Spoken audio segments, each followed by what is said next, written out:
Hola, y hoy vamos a continuar con nuestro estudio de la física. Entonces, simplemente voy a hacer un repaso rápido de lo que vimos el último día. Todo lo que hicimos fue pasar las leyes de Newton a dos dimensiones. Hice rápidamente, demostré esto del movimiento de un muelle, porque tenía la forma de un coseno y porque ondulaba para adelante y para atrás. Y eso, pasamos las leyes de Newton a dos dimensiones y puse unos cuantos ejemplos que fui complicando cada vez más, y al final acabamos con un problema de loop de loop, y explicamos por qué, aunque todas las fuerzas apuntaban para abajo, el objeto en sí no se caía para abajo y continuaba siguiendo la circunferencia, y que esto en realidad era lo mismo que hacían los planetas cuando orbitaban el Sol. Entonces, hoy vamos a tratar un concepto nuevo, que es la energía. Entonces, voy a hacer algo de zoom. La energía. Entonces, ¿qué sería esto? ¿Cómo? No vamos a definir en sí la energía, pero bueno, a ver, supongo que sí que la vamos a definir, pero va a ser simplemente a lo largo de escribir ecuaciones que vamos a nombrar cosas como energía, porque la energía en sí no es esta cosa mágica que la gente considera, no sé, que está rodeándonos, así como alguna entidad celestial que nos proporciona energías positivas y negativas y cosas. No es nada así. La energía solamente representa algo que permanece constante, y eso es lo que vamos a demostrar hoy. El teorema de la conservación de la energía. Eso es lo que vamos a demostrar, y eso es lo que es la energía. La energía no es nada más que eso. Entonces, para empezar, vamos a considerar un objeto, ¿vale?, sobre el que se le aplica una fuerza constante, ¿vale? El hecho de que estemos aplicando una fuerza, bueno, antes de nada, ¿qué hace que apliquemos una fuerza? ¿Qué es lo que causa una fuerza sobre un objeto? Causa una variación en la velocidad. Eso es lo que significa acelerar o decelerar, es variar la velocidad. Entonces, si partimos de F igual a ma, la aceleración será igual a F sobre m, ¿sí o no? Y como F es constante, esto también será constante. ¿Y qué significa que la aceleración sea constante? Pues vimos en realidad en el primer vídeo, vimos que cuando la aceleración de un cuerpo era constante, y durante este vídeo vamos a trabajar solamente en una dimensión, en el siguiente lo moveremos a dos, pero por ahora va a ser una dimensión. Vimos que cuando un objeto tenía una velocidad constante se cumplían un par de cosas, unas cuantas ecuaciones, la de x igual a x inicial más velocidad inicial por tiempo más un medio de la aceleración por el tiempo cuadrado. Estas ecuaciones que vimos que se cumplían cuando la aceleración era constante. Y además se cumplía esta otra: velocidad al cuadrado igual a velocidad inicial al cuadrado más 2a delta x. ¿Vale? Entonces, vamos a usar esta ecuación para demostrar la conservación de la energía. Antes de nada vamos a cambiar un poco cómo la nombramos. Entonces, en vez de decir v sin nada abajo y v inicial, lo vamos a llamar v2 y v1, más 2, y ahora sustituimos la aceleración, f sobre m delta x, ¿vale? Y ahora simplemente vamos a despejar. v2 al cuadrado menos v1 al cuadrado igual a 2f sobre m delta x, y ahora pasamos la m y la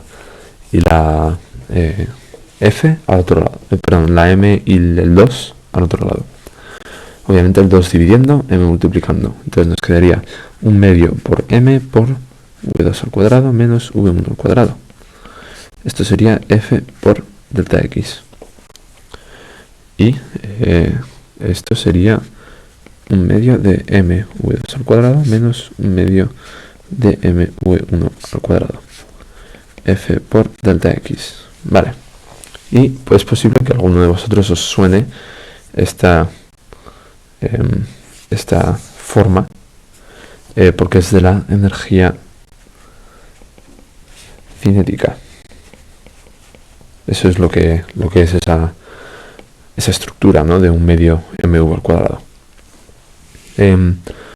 Y es que la energía cinética no es nada más que esto. Es solo eso. No es nada mágico, igual que todo el resto de las energías. La energía cinética solamente se ha definido como esto. Es simplemente propiedades matemáticas que se cumplen. Y se le ha llamado la energía cinética.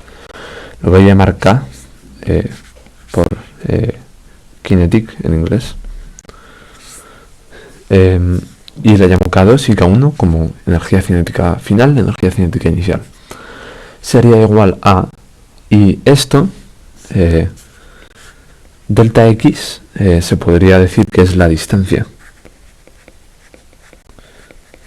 Y si lo escribo así, a lo mejor a alguien le suena más. F por D o F por delta X, F por la distancia recorrida, se conoce como el trabajo, ¿vale? El trabajo es la fuerza por la distancia sobre la que se aplica esa fuerza. Entonces, esto es el trabajo y se mide en newtons por metro, porque si es fuerza por distancia es newtons por metro, y a esto se le llamamos julios y se representa con una J, ¿vale? Entonces, esto lo podemos reescribir como el cambio en la energía cinética es igual al cambio en el trabajo, porque podríamos decir que no tiene por qué empezar el trabajo en cero. O sea, si hacemos un problema de física, nos pueden decir, tienes un objeto, lo llevas empujando 2 metros y lo empujas hasta 4. ¿Cuál es el trabajo? Pues hemos empezado en 2 metros y hemos llegado hasta 4 metros, ¿vale? Entonces, esto es un cambio en trabajo. Es un cambio. ¿Vale? Por eso lo pongo como cambio. Y hablando del trabajo, voy a explicar cómo se representa cuando hay varias fuerzas distintas. Entonces, si tenemos una fuerza F1 que es más débil que otra fuerza F2, y queremos representar el trabajo de cada una de ellas, el trabajo de la fuerza 2 se diría que es F2 por D, el de la fuerza 1 sería menos F1 por D. ¿Por qué? Pues se dice que cuando el objeto se mueve en la misma dirección en la que empujas, estás haciendo un trabajo positivo. Y cuando se mueve en la dirección contraria a la que empujas, uno negativo. Por eso la fuerza 1 tendría una negativa y la 2 una positiva. ¿Vale? Bien. Entonces, ahora vamos a considerar que aplicamos un trabajo, ¿vale? Aplicamos un trabajo en un tiempo delta t, ¿vale? Pues entonces podríamos escribir esto como el cambio de trabajo sobre el tiempo sería igual a, podríamos, si pensamos que el tiempo cada vez se hace más pequeño, ¿no? Hacemos el límite cuando el tiempo tiende a 0, esto tiene la misma forma que una derivada. Sería la derivada del trabajo con respecto al tiempo, pero el trabajo es F por D o F por X, ¿no? Sobre el tiempo. Y F es una constante. Eso es de lo que hemos partido, que F es constante. Entonces sería, y las constantes sabemos que se salen de las derivadas. Sería F por la derivada de X con respecto al tiempo. Y esto sería F por la velocidad. ¿Sí? Y esto de aquí, F por la velocidad, se le llama la potencia. Porque aunque tú y yo empujemos un objeto 3 metros, los dos hemos empujado lo mismo, es muy diferente si yo tardo 1 hora y tú tardas 1 segundo. y a ese parámetro se conoce como la potencia, ¿vale? Entonces ahora veamos qué pasa si la fuerza no es constante. Vamos a ver qué ocurriría. Digamos que en vez de tener esa fuerza constante, tenemos ahora, este es el gráfico de nuestra fuerza, ¿vale? Esta es F de t. Y esto es x, x, la distancia en x. Lo que queremos hacer es esto. Queremos calcular el trabajo. Pero es que la fuerza ya no es constante. Ya no tenemos un valor que podamos usar. Ahora esto está variando. Entonces, ¿qué f usamos?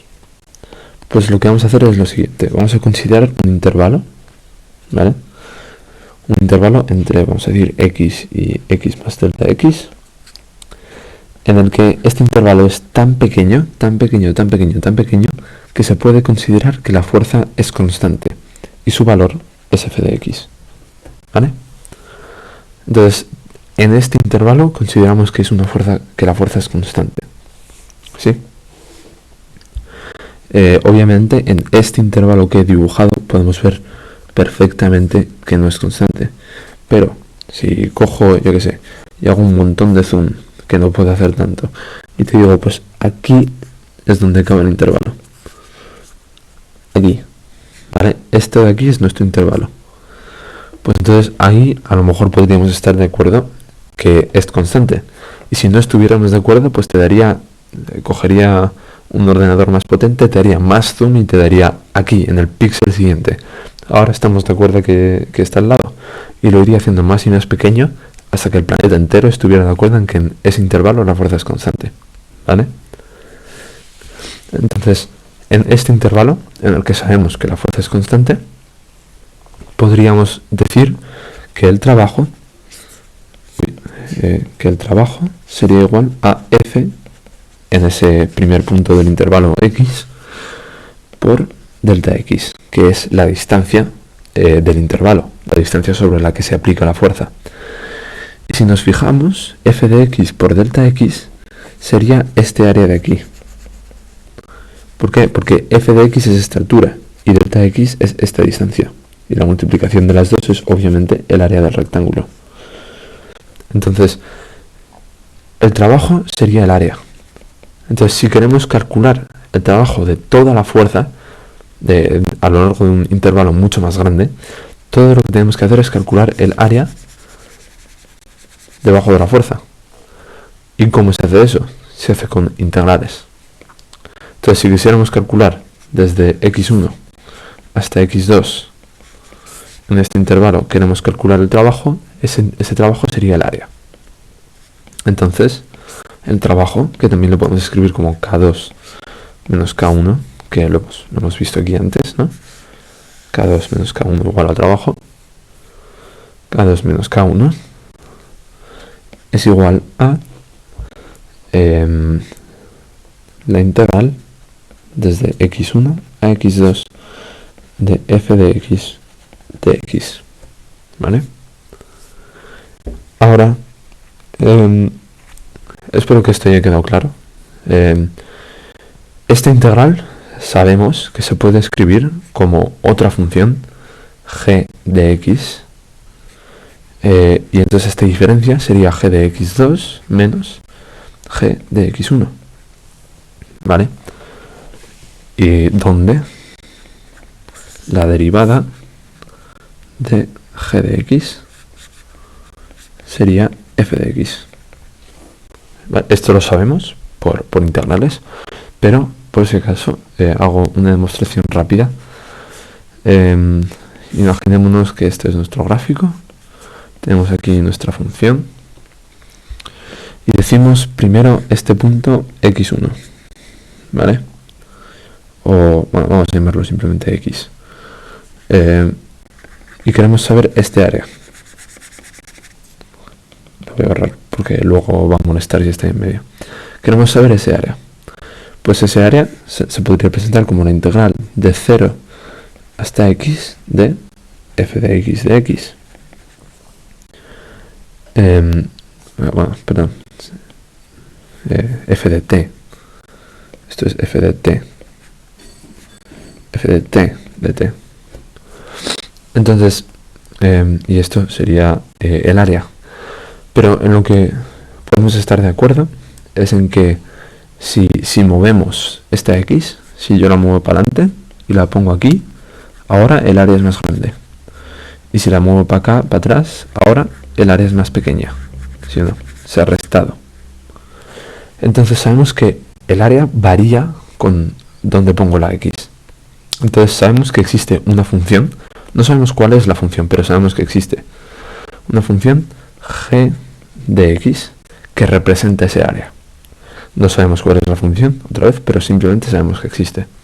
Bien, pues ahora vamos a intentar calcular la derivada de g de x. Pues la derivada es el límite cuando delta x tiende a 0 de g de x, g de x más delta x menos g de x sobre delta x. ¿Vale? Esta es la definición de una derivada. Entonces, x más delta x, esto de aquí, lo podríamos representar aquí como un punto un poco más para adelante, ¿no?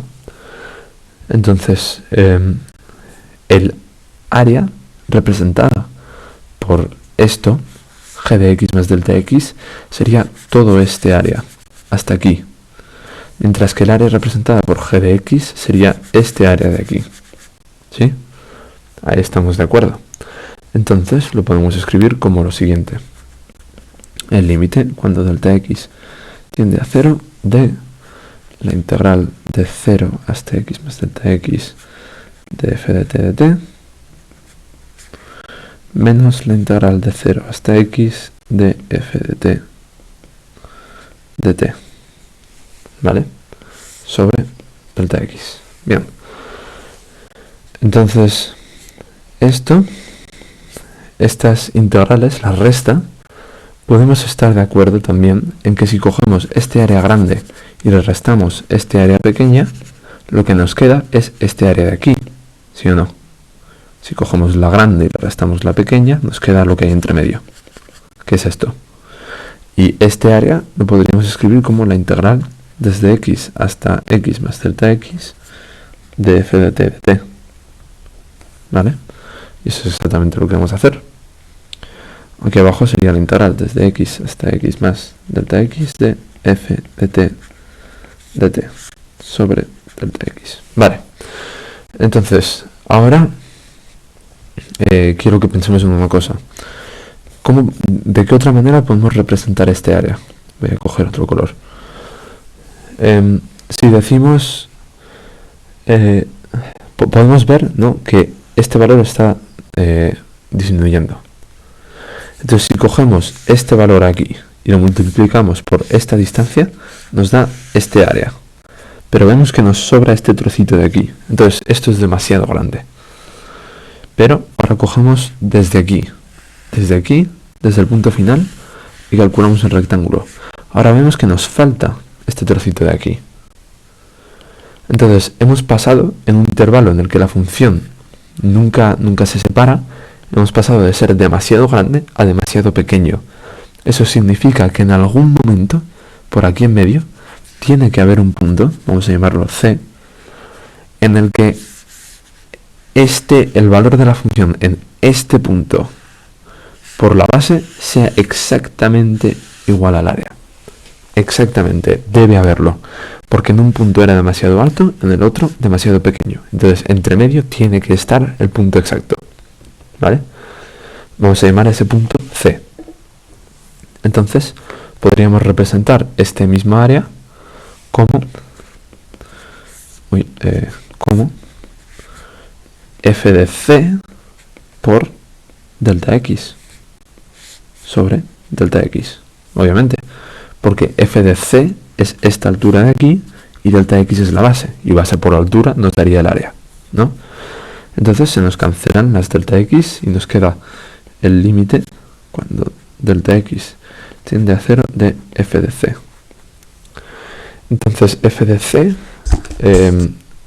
¿cómo lo convertimos? Pues como podemos ver, C, el punto C, está entre x y x más delta x.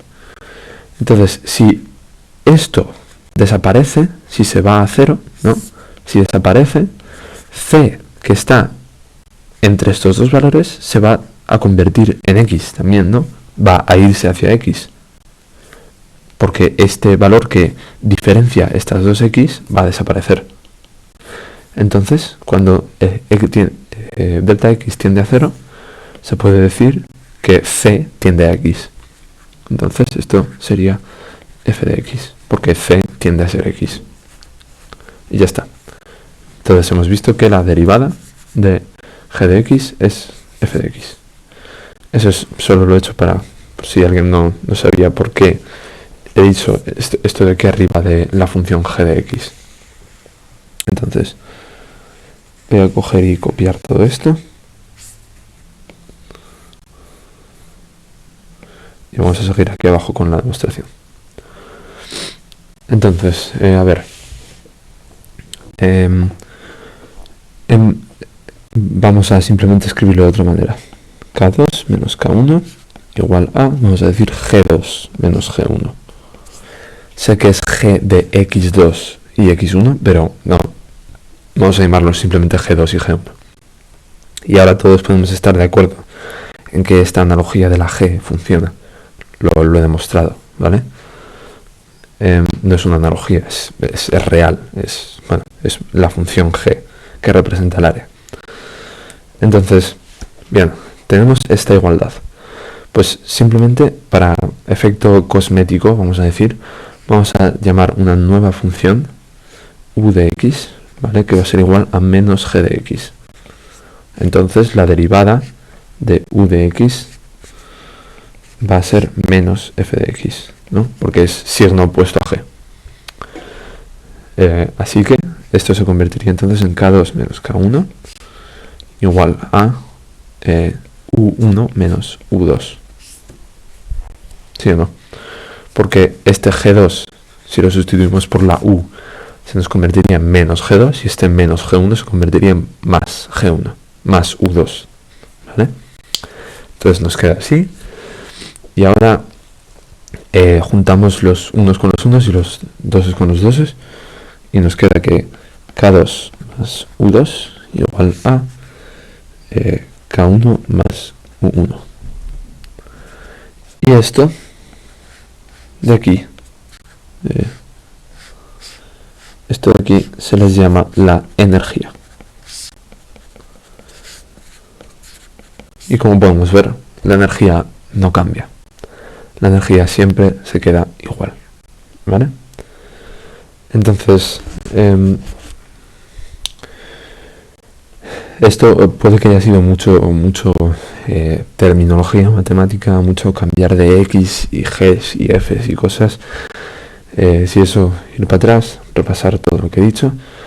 Pero esta es la conclusión a la que hemos llegado. La energía, simplemente, todo para lo que lo usamos, es para representar la suma de la energía cinética, que la energía cinética es simplemente un parámetro que une la masa con la velocidad del objeto, y el resto de las fuerzas. Porque esta fuerza f de x nunca la hemos definido, ¿vale? Esta fuerza no está definida. Es cualquier fuerza y puede ser más de una fuerza. Todas las fuerzas que queramos. Entonces, esto sería para cualquier fuerza que queramos funciona. Todo lo que hay que hacer sería integrarla, ¿vale? Integrarla y coger el valor opuesto. Y podemos hacer esto. Vale. Entonces, vamos a, si eso, poner algún ejemplo para poder trabajar con esto de la energía. Vamos a pensar en un objeto que cae, ¿vale? Simplemente eso es todo. Un objeto que se cae con la gravedad, ¿vale? ¿Cuál sería su energía inicial y su energía final? Pues vamos a ver. ¿Qué fuerzas actúan sobre el objeto? La única que actúa es la gravedad, mg. ¿Sí o no? Entonces, si integramos mg con respecto a x, que eso es lo que hay que hacer, porque aquí estamos derivando con respecto a x. Entonces si queremos calcular g, que es la integral de f, hay que integrar con respecto a x. Entonces si integramos con respecto a x, lo que nos queda sería mgx. La integral de mg con respecto a x sería mgx. Y luego me podrías decir, ¿y dónde se ha ido el más c? ¿Ha desaparecido o qué? Aquí debería haber un más c.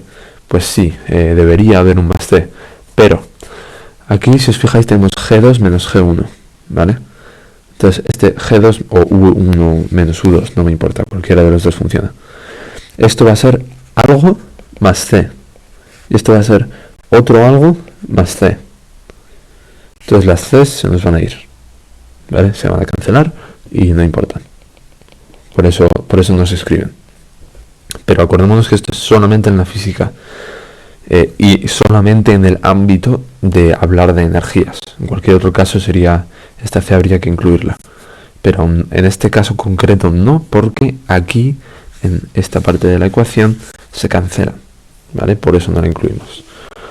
Bien, entonces la energía, si vemos que esto sería g de x, ¿sí o no? Porque es la integral de f, así que esto sería g. Si queremos calcular u, lo que hay que hacer es ponerlo en forma negativa.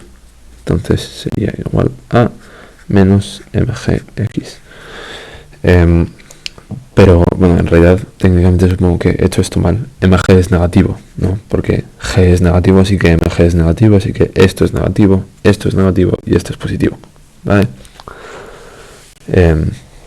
Bien, entonces la energía de este objeto sería su energía cinética, que es 1/2 de la masa por la velocidad al cuadrado, velocidad inicial al cuadrado, más mg por x.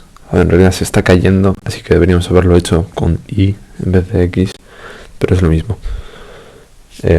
mgi. Y esto sería su energía. Y su energía no cambia. Entonces, con el conocimiento de que arriba su velocidad inicial es 0 y que la altura inicial es a lo mejor 10 metros, si te dijera esto, puedes calcular su velocidad y su altura en cualquier otro punto, ¿vale? ¿Por qué has podido calcular esto? Vale. Entonces, espero que no nos estemos liando demasiado con esto de las Gs y las Us, pero todo lo que hay que saber es que esta G y esta U es G es la integral de la fuerza, y U es el opuesto en signo, o sea, menos G, ¿vale? Ya está, no hay nada más que eso. Vale. Vamos a considerar ahora si eso un muelle. Tenemos aquí un cuerpo de masa m que está conectado a un muelle y lo estiramos a una distancia a, ¿vale? Y queremos saber cuál es su energía en ese punto inicial en el que está estirado. Pues vamos a ver, ¿cuál es la fuerza del muelle? Es menos kx, ¿sí o no? Entonces G sería, la integral de esto sería menos 1/2 de kx cuadrado. Entonces U sería 1/2 de kx cuadrado, ¿vale?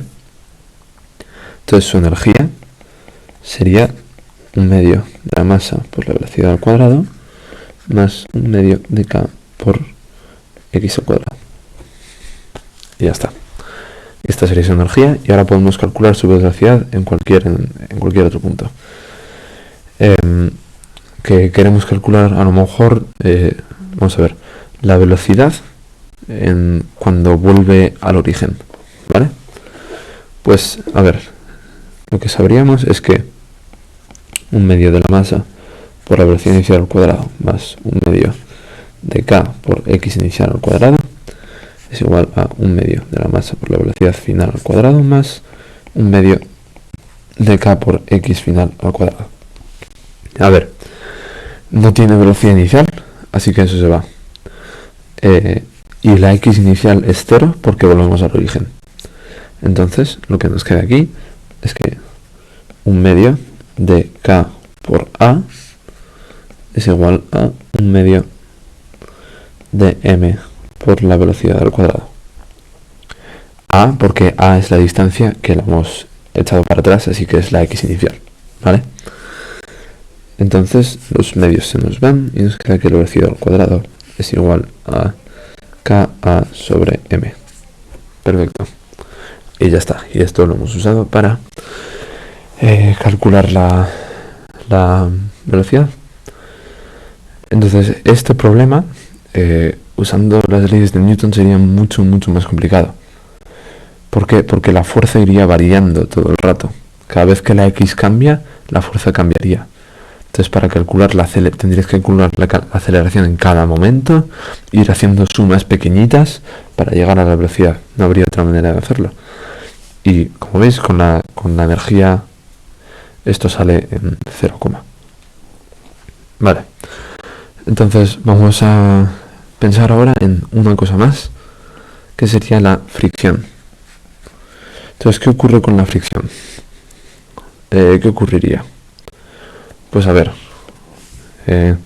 vamos a partir otra vez de k2 menos k1 igual a, sería la integral de la fuerza total de x, y esto sería la integral de alguna fuerza, vamos a decirla de un muelle, fuerza de un muelle de x, más la integral de la fuerza de fricción de x, ¿sí o no? Entonces k2 menos k1. Acabamos de hacer la de un muelle aquí arriba, o sea, que es un medio de kx x2 al cuadrado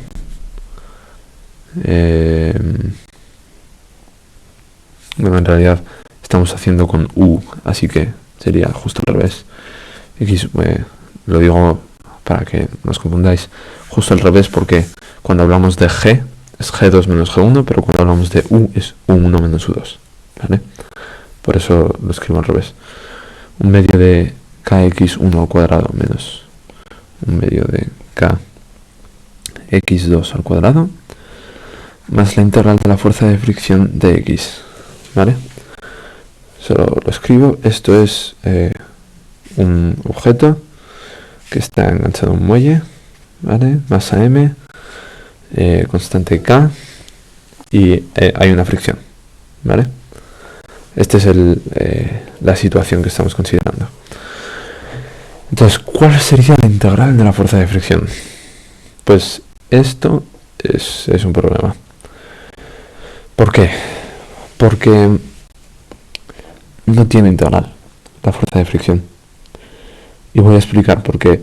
Porque en un instante, vamos a decir aquí, en el origen. Bueno, voy a dibujar otro dibujo para poner un ejemplo. Si tenemos un objeto, ¿vale? Y lo empujamos para allá, la fuerza de fricción nos tira para allá. Pero si ahora empujamos para el otro lado, ahora la fuerza de fricción nos tira para allá. La fuerza de fricción siempre depende de no solo la posición, en este caso que estamos hablando de un muelle, también depende de la velocidad, ¿vale? Porque imaginémonos esto. Cuando estamos en el punto, ¿no? Este es el muelle y estamos en x igual a 0. ¿Cuál es la velocidad en x igual a 0? Bueno, vamos a considerar que hemos hecho esto de antes, ¿no? Hemos hecho esto, lo hemos tirado para atrás una distancia a y hemos dejado que lo hemos soltado. La velocidad en x igual a 0, vemos aquí que tiene dos soluciones. Es más menos la raíz de k sobre m. Hay dos soluciones. Entonces la fricción en x igual a 0 puede tener dos valores. Puede tener o el valor en el que el cuerpo se mueve para allá, entonces la fricción es para allá, o el cuerpo se mueve para allá, entonces la fricción es para allá. Esos son los dos casos que hay. Y no podemos integrar esto, porque tiene dos opciones y no podemos hacer eso. Entonces nunca se puede crear, es imposible, totalmente imposible, crear una regla totalmente general para todos los casos posibles para la fricción. Es imposible. Lo que sí podemos hacer es considerar solamente una parte del trayecto. Si decimos, vale, vamos a hablar solamente de la parte del trayecto en la que el objeto se mueve para allá. Solo esa parte del trayecto. El resto lo ignoramos. Entonces, en este caso, la fricción sí que tiene un valor concreto, que es menos mu por mg. Y ahora que tiene ese valor, ahora sí que lo podemos integrar. Nos podríamos venir aquí, decimos k2 menos k1 igual a bla bla bla, todo eso que no lo quiero escribir, más la integral de x1, x2 de menos mu mg de x. Y esto lo que nos da es menos mu mg x1 menos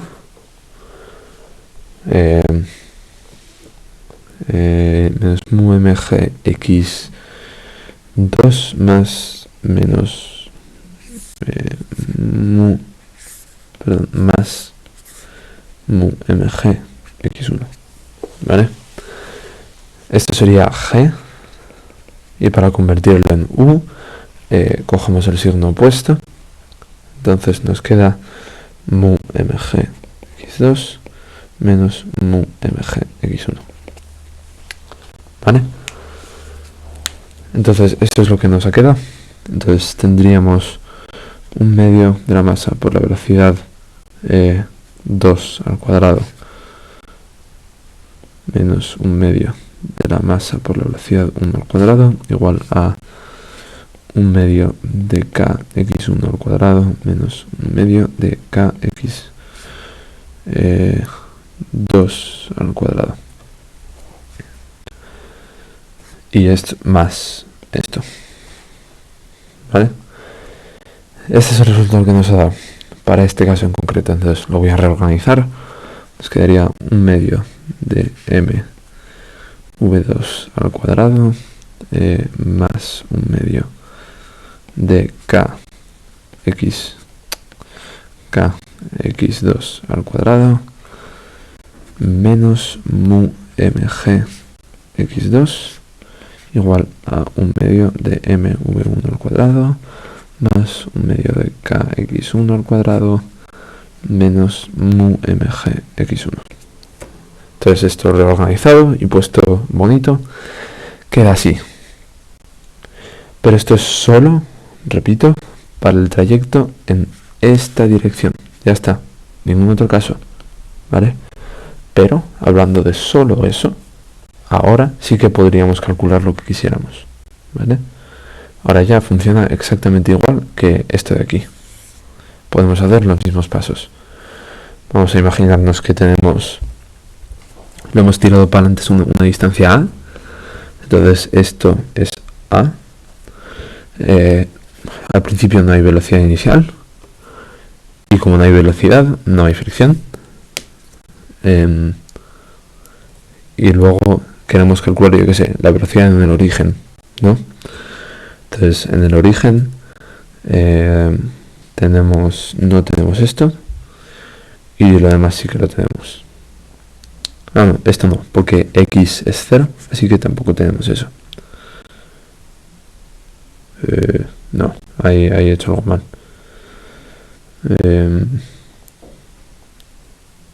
Claro, sí, perdón. Este no se cancela. Porque esto es a, no es 0. ¿Vale? Entonces lo que nos queda es que un medio de la masa por la velocidad 2 al cuadrado es igual a un medio de ka al cuadrado menos mu g mg a. Y ahora podemos calcular la velocidad si queremos. Y ya está.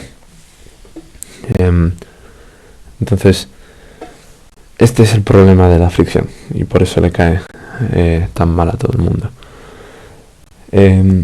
Porque básicamente la fricción roba parte de la energía en la conservación de energía. La fricción viene y roba parte de la energía.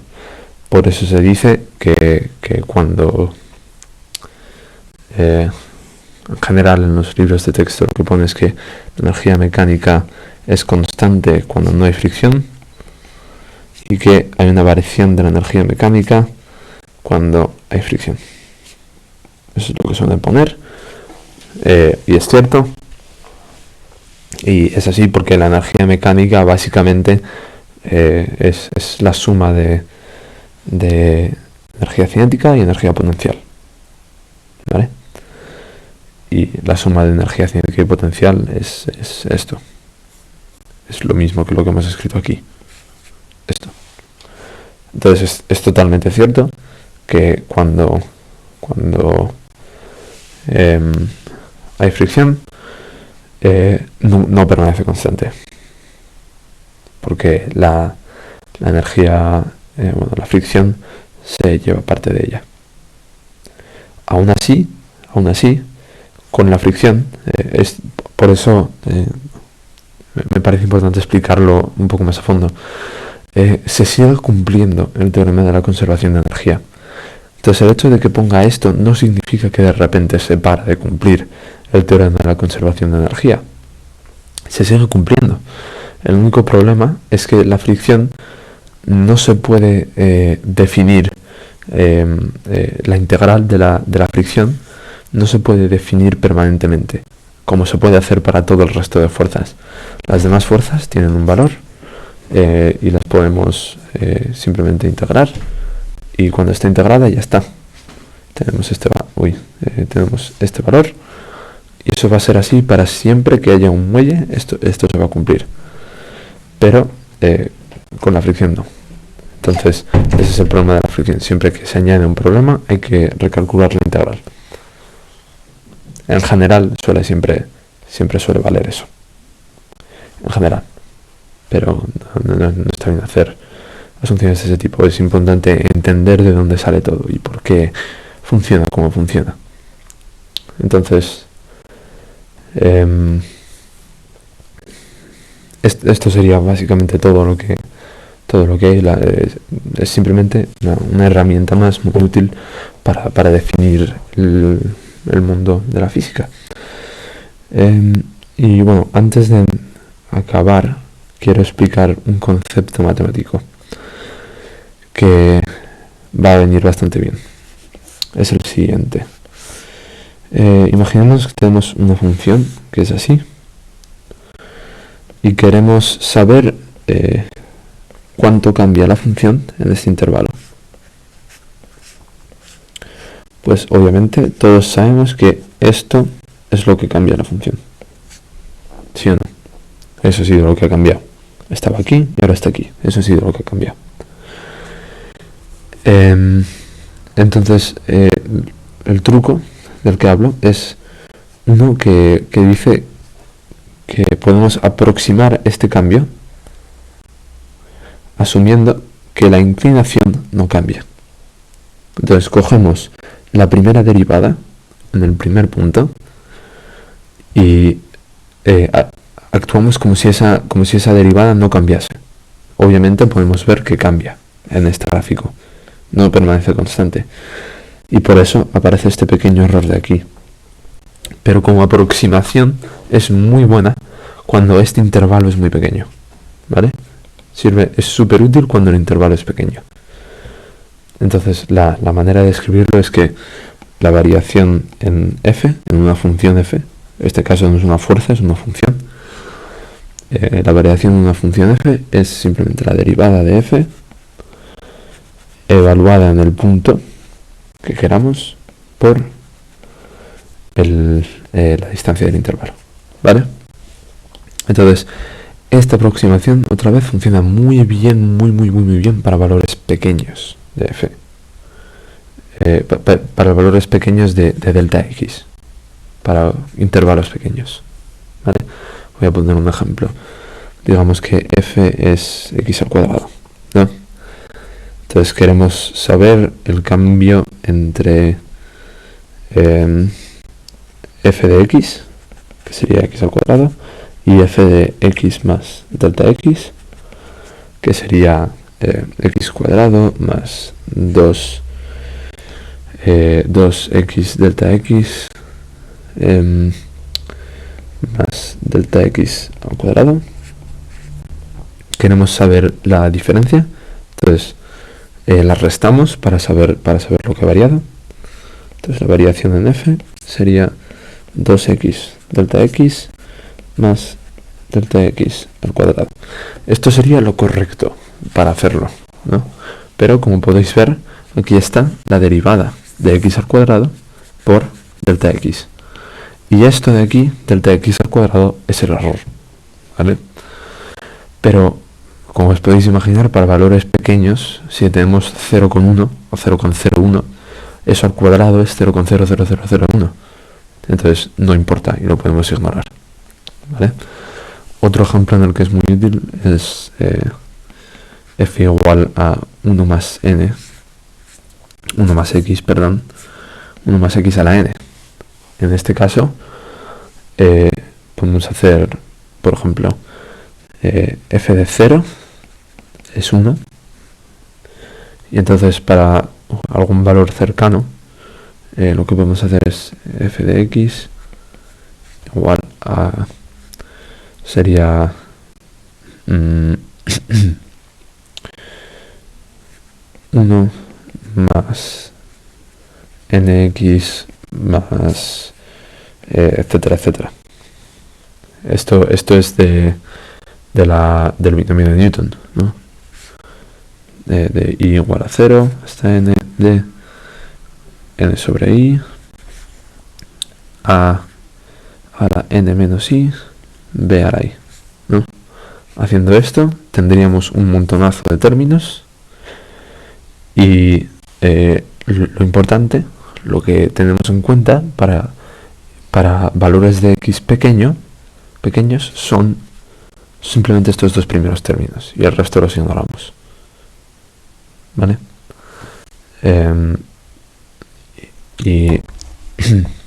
Eso sería básicamente, ¿no? La variación en f sería la derivada de f en 0 por cambio en x, ¿vale?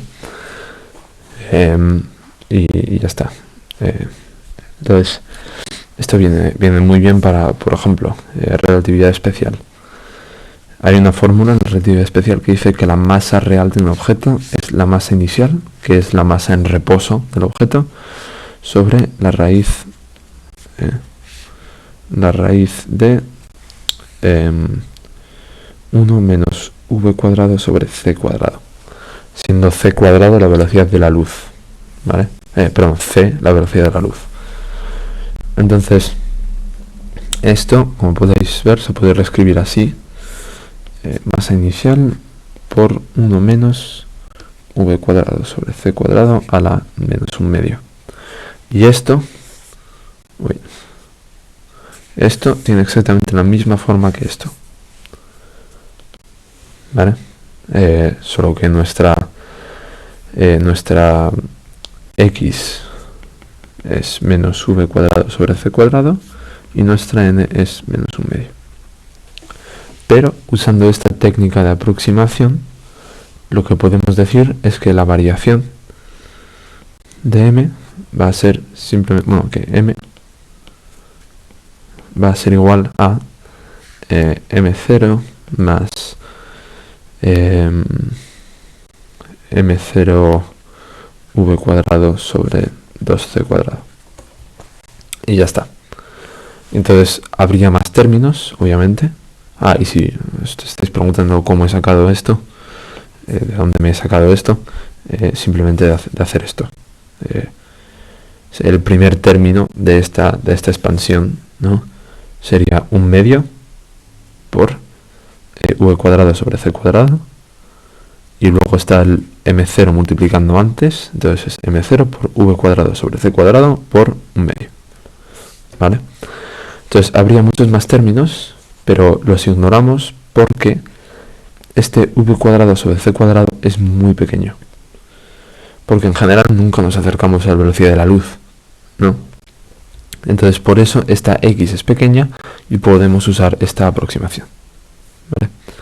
Es una herramienta muy útil.